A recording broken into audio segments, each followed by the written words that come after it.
गोरखपुर में उत्तर प्रदेश के मुख्यमंत्री योगी आदित्यनाथ ने संविधान गौरव अभियान कार्यक्रम में मुख्य अतिथि के रूप में भाग लिया।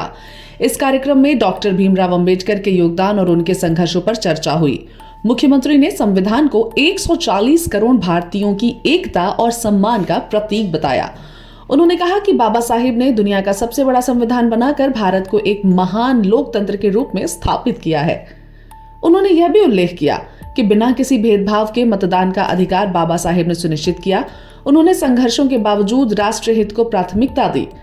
योगी आदित्यनाथ ने कहा कि आजादी के बाद कांग्रेस ने बाबा साहेब को वह सम्मान नहीं दिया जिसके वो हकदार थे। 1952 और 1954 के चुनावों में अंबेडकर को हराने के लिए कांग्रेस ने षड्यंत्र किए। उनकी स्मृतियों और योगदान को लंबे समय तक नजरअंदाज किया।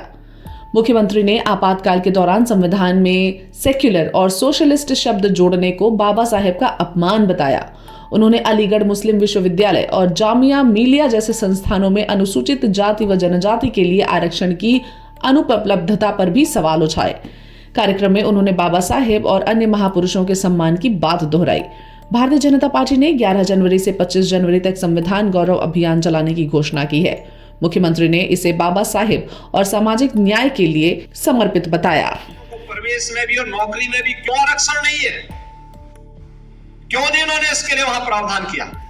जो भारत के पैसे से चलने वाला हो और उस संस्थान में अनुसूचित जाति, जनजाति और पिछड़ी जाति के नौजवानों के लिए भी प्रवेश में भी और नौकरी में भी आरक्षण की व्यवस्था होनी चाहिए। लेकिन वहां पर नहीं बोलते लोग, मौन हो जाते हैं। और यही कारण था बाबा साहब भीमराव अंबेडकर ने जब पहली संयुक्त सरकार बनी थी और संयुक्त सरकार बनने के बाद जब उसके उपरांत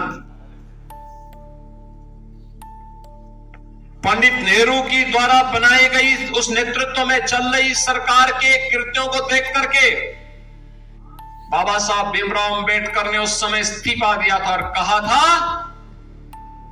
यह सरकार मेरी योग्यता के अनुसार कार्य नहीं ले रही है। मैं पहला भारतीय हूं जिसने अर्थशास्त्र में पीएचडी की है, शोध किया है। भारत के निर्माण में योगदान देना चाहता हूं, लेकिन मेरी कोई उपयोगिता नहीं करते। अंतिम श्वास ली।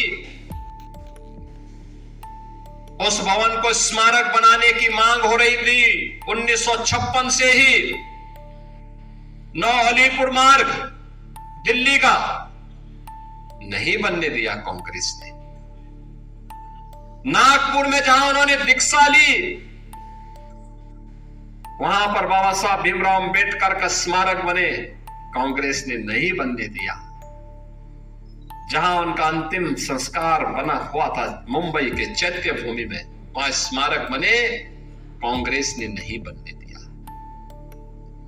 बहनों और भाइयों, बाबा साहब भीमराव अंबेडकर के इन 5 स्थानों पर 5 अंतरराष्ट्रीय स्मारक बनाने का काम अगर किसी ने किया है तो ये भारतीय जनता पार्टी ने किया है, प्रधानमंत्री मोदी जी ने किया है।